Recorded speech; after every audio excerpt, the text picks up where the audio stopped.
Welcome to the HMAR Mobile Tech channel.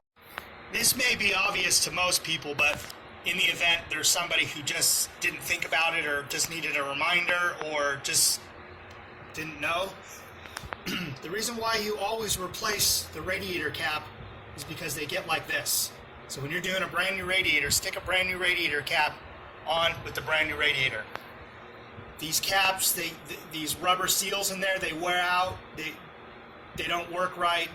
A bad radiator cap can cause you to overheat, and so you should just replace them about every 5 years. At the same time that you replace the thermostat, you should put a new radiator cap on. They're about $10, $11, $12. Really cheap insurance against overheating.